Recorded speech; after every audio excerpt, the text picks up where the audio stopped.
To be able to live and work in my home community is something really special.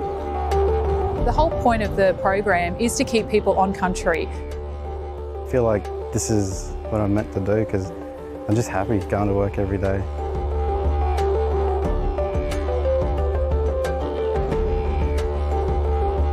I'm Crystal Smith. I'm from Darnley Island in the Torres Straits, and I'm the officer in charge of Normanton Ambulance Station.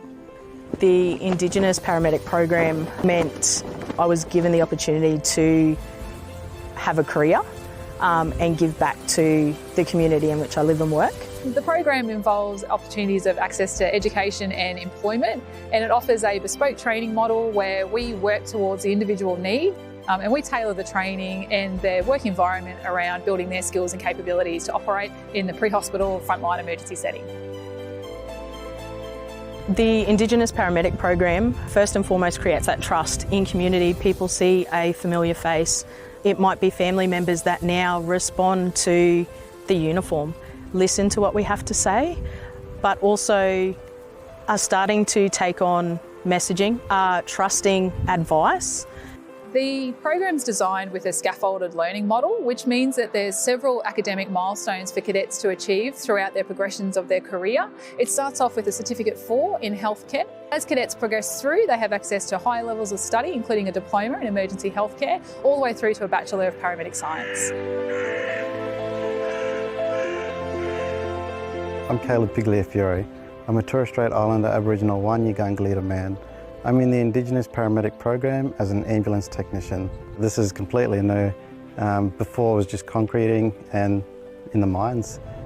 Recruiting locally and developing talent in the local communities not only builds capacity of the individual, but it builds capacity of the whole community. And that's the point of the program. We really want to empower people and communities, and if you can see it, then you can be it. What we're starting to see, especially in community, is people are receptive to owning their own healthcare journey and starting to take that ownership of wanting to improve for themselves and for their families. Growing up here and living here my whole life, most of the time when we rock up on a job, they feel comfortable seeing this face that they've seen around town for a long time, and you know, all of a sudden he's in a paramedic uniform and he's here to help you. So I think that works really well because you get a rapport really easy. The cadet program started with only a small handful of cadets in discrete communities, predominantly in the far north of Queensland, and we've grown now and we support 55 cadets across 29 communities in Queensland, and we're still growing year after year. How are you balancing on-call stuff in the roster with stuff? Just finished off chemistry and one of the uni subjects, Crystal. It's a huge benefit. Getting to study something and then go see or perform that firsthand, and then connecting the two to make sense of it is really good. The program is designed to support people to unleash their full potential and help them grow to achieve their own individual goals. That might be becoming a paramedic, but for some it might actually also be about exploring other avenues within Queensland Ambulance, such as our patient transport sector, perhaps our emergency dispatch and communications centre, or for some even more administrative and public service type functions. I'd like to successfully finish the bachelor's. That would be a great milestone and achievement in itself.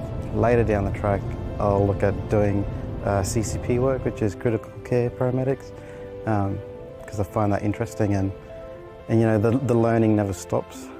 One of the benefits from the Indigenous paramedic program for the Queensland Ambulance Service is having a workforce that represents our community. We want our workforce to be culturally safe and responsive and to be a place of belonging for Aboriginal and Torres Strait Islander peoples.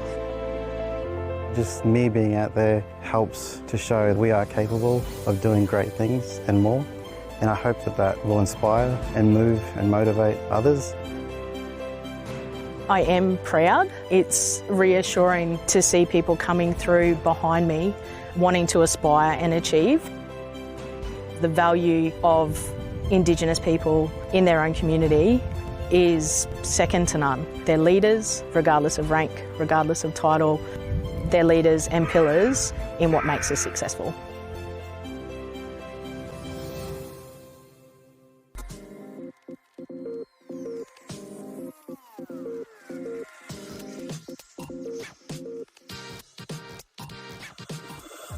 Yes.